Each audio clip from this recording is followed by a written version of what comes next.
Lideranças do Centrão avaliam nos bastidores que a decisão do ministro Flávio Dino do STF de bloquear bens de ex-deputados dos últimos dias acende um alerta entre parlamentares em Brasília. Na avaliação desses políticos, a decisão pode ser apenas o início de uma ofensiva mais ampla. Não é incrível a gente falar de ofensiva ao se referir a um ministro do STF, mas é isso, pode ser que seja uma ofensiva mais ampla em relação ao Centrão, sobretudo ao Centrão. E aí, eu queria recuperar até a abertura que eu fiz e jogar para vocês, Musa, Mota, que é o seguinte: o Centrão é muito importante para toda a candidatura. Eu vejo muita gente até falar assim, não, mas não se pode fazer... Até outro dia até estava no Pânico, eu comentei isso.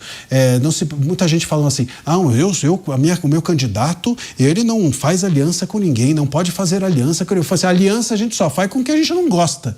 Eu nunca vi um cara fazer aliança com quem gosta. Com quem gosta, você não precisa fazer aliança. A aliança já está implícita. Então você faz aliança com quem pensa diferente. E não tem nenhuma candidatura robusta, sólida, capaz de chegar a algum lugar, né? Chegar a se eleger, que não tenha de fazer algum tipo de aliança. E aí o Centrão é essencial nessa história, queiram ou não queiram, achem bom ou ruim, é um fato político. E se o Dino está numa ofensiva contra o Centrão, talvez isso possa mudar o tabuleiro político, se essa ofensiva do Dino tiver como mira dizer ao Centrão, não se aproximem, por exemplo, deste ou daquele candidato. Não se aproxime do Flávio, pode ser um fator político relevante para a candidatura dele. Se o Dino estiver mirando, né, orientar o Centrão a quem ele pode apoiar.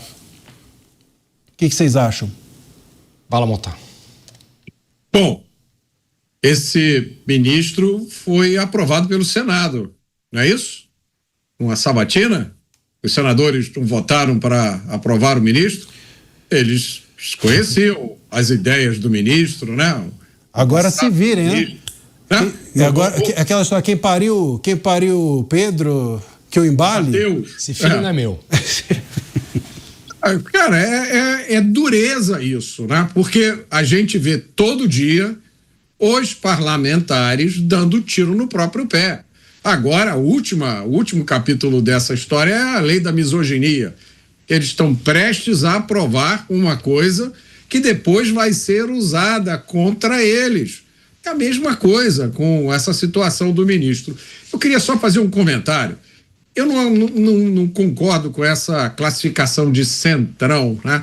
Eu acho que centrão descreve as alianças, não descreve o posicionamento ideológico. Porque se você for pegar os parlamentares de esquerda, 95% deles, você não vai encontrar nenhuma diferença entre eles e os políticos do chamado Centrão. Eles dizem que são de direita, mas votam igualzinho ao pessoal do Centrão. Então, toda a nação tem partidos que são, essa é a denominação que eu gosto, pragmáticos. Não é que eles sejam de centro. O foco deles é simplesmente, pura e simplesmente, o poder, e eles não fazem questão de esconder isso. Acho que isso é o que se chama de centrão. E é muita ingenuidade dos parlamentares acharem que aprovaram uma composição da Suprema Corte com a inclinação ideológica e as alianças políticas que esses candidatos tinham e não iam sofrer as consequências disso, né?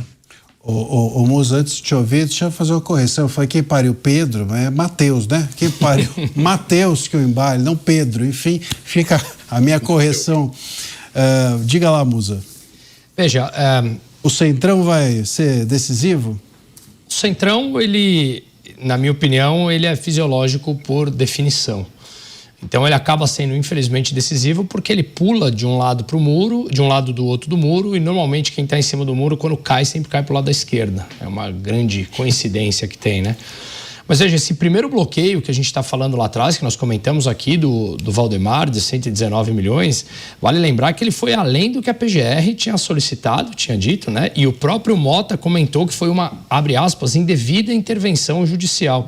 Nós comentamos aqui a PGR do próprio Gonê em que ele tinha se manifestado contrário a isso. E mesmo assim, seguiu naquele bloqueio que eu comentei agora aqui no começo, que é uma inversão por completa daquele conceito de presunção de inocência, né?